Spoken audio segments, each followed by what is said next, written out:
You could build the cleanest jar. You could write the sharpest petition, but if your current is weak, it's just a decorative jar of pickled rage, okay? Hexes live or die by how you feed them. And that means learning to raise, focus, and lay your energy like a conductor, okay?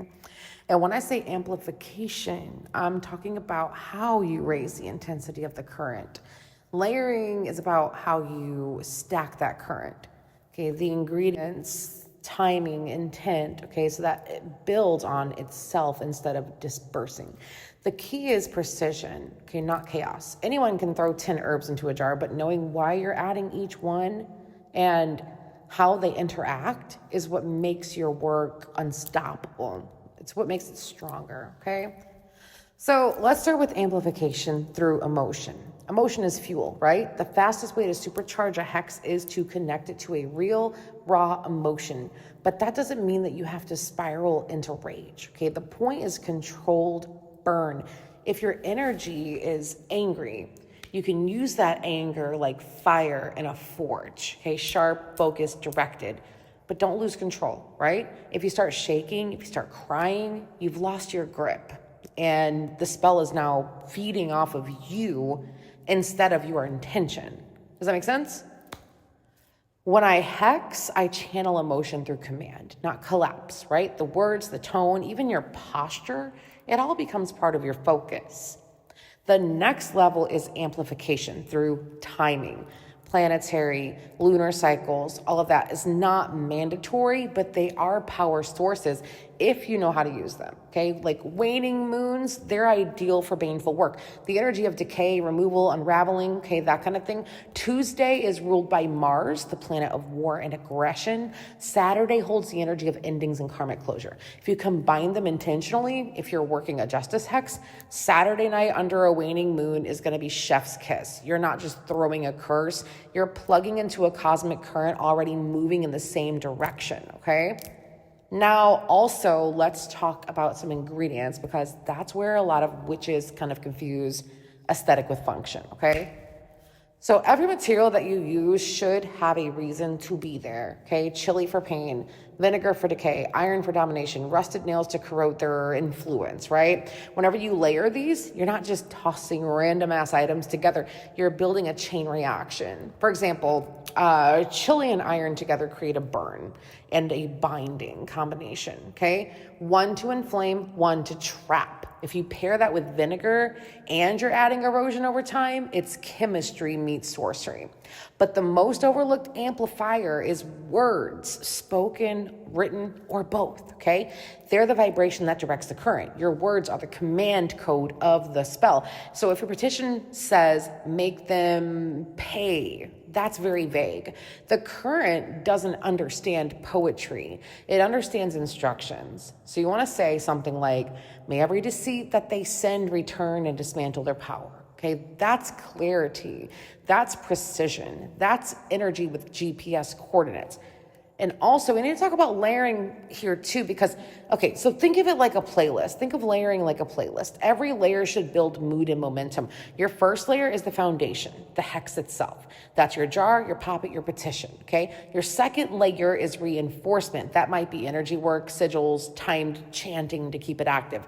Your third layer is aftermath, how you anchor the results, okay, and disconnect your own energy. You also need to be veiling and cloaking your energy through this as well. And we'll talk about that in the next one. But the mistake that a lot of people make is stopping at the first layer. They light one candle, they expect generational consequences. No, honey, you're building a whole ecosystem here, okay? As an example, let's say you're doing a reversal hex on someone who's been draining you, okay? Layer one, the reversal jar with mirrors, nails, black salt. Layer two, a petition under the jar that's gonna read something like, every harm that you send reflects back tenfold until you stop, okay? Layer three is gonna be a black candle burned on top of every night, okay? For 3 nights or however long you wanna do it while you're chanting your chosen phrases, okay? That's a layered working, very simply. Each part feeds the next. When you layer spells like that, you don't have to make them louder, you make them smarter, right?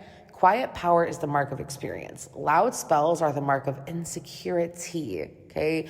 You want your work to feel like a shadow moving under the surface, not a fire alarm everyone can see and hear and sense, okay? Something else that amplifies your hexes is spiritual authority. You could call on entities, ancestors who align with your intent, but, and I can't stress this enough, you need to have an existing relationship. Do not cold call deities for baneful work. It's like asking a stranger to help you commit a crime. Okay? Hecate, for example, will assist in justice and protection work. Absolutely. But if you don't have a devotional foundation with her, she's not your executioner. She's the judge. Okay? Build relationships first, then call in allies whenever your cause is righteous. Okay? Now I'm going to give you something a bit advanced that you probably won't hear on TT very much because people do like to gatekeep, okay? Layering doesn't just mean stacking physical elements. You can layer intent across time, okay? A hex doesn't have to hit all at once, okay? You can design it to unfold in stages. Like the first wave destabilizes, the second one isolates, the third one finishes it. You can time those waves with lunar phases or numerological sequences. So I've built workings that triggered in 3 parts over a full moon cycle. Okay, each phase was feeding the next, kind of like gears in a machine. Okay, that's not chaotic magic. That is not chaotic magic. That is architectural sorcery. Okay. And I want to touch on cleansing a little bit again, because the stronger your work gets, the stronger that your aftercare needs to be. So every time you amplify, you have to clean twice as thoroughly. Smoke, salt, water, whatever your cleansing method is, use it before and after. Don't get lazy. Energetic residue is real, and leftover baneful currents sitting in your space is like sleeping in the same clothes that you fought in. It starts to rot, okay? A trick for managing that energy is to use a sacrificial anchor. Okay, that's an object placed near your workspace that absorbs overflow. I use a bowl of salt mixed with crushed charcoal and rosemary. After a hex, I leave it overnight, then I toss it outside. Okay, never down the drain. You want it away from your house. Okay, it's simple, it's cheap, and it saves you from unwanted backlash. Okay, now, okay, let's be real here. At this level, your work is not beginner friendly. You're moving into the territory where results happen. And with that power comes responsibility. Hexing is not about punishing everyone who annoys you. It's about maintaining, balancing, and enforcing boundaries when all mundane routes have failed, okay? That's why as you grow, you have to develop discernment. That's what I teach in my mentorship, how to identify whether a situation needs baneful energy, transmutation, or maybe a simple release, because sometimes the most powerful hex is the one that you never have to cast, okay? If you're finding that these lessons are lighting a spark for you, if you want to go deeper into custom spell construction, baneful ethics, energy anatomy, how to create multi-layered workings that actually move energy instead of just looking pretty, then my customized mentorship program is where that next step happens. The hexologist here is where you learn the mechanics, okay? The mentorship is where you learn mastery. It's a one-on-one guidance if you do the customized option, which is $585 for the whole 6 months, okay? Or you could do the $65 a month. That's not as personal, but still, you're gonna get more information. The witches who have stepped up into that space evolve faster because it's not just about knowing what to do, it's about learning how to feel the current. So for tonight's assignment, I want you to design a hypothetical layered working, pick a goal, okay, justice, banishment, protection, whatever feels aligned with you. Write out 3 layers, okay, what's your base, what's your reinforcement, what's your aftermath, and then decide what you would use to amplify each layer. Herbs, metals, planetary timing, emotional state, all of it, whatever.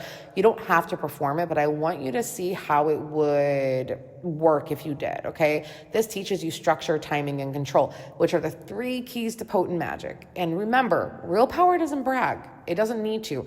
It just moves, okay? Keep your workings quiet, clean, and deliberate. Feed your protection as much as your baneful tools. Stay grounded, stay discerning, and never hex from weakness. And if you've made it this far, you're not just learning how to hex, you are learning how to command energy. And that's what separates a practitioner from a pretender. Just saying, okay? Hope that you enjoyed this. Also, another reason to go into mentorship is because it's not only focusing on hexing and baneful work, so you could get a more well-rounded experience. But yeah, anyways, see you all in the next one. If you have any questions, please put it in the chat. See ya.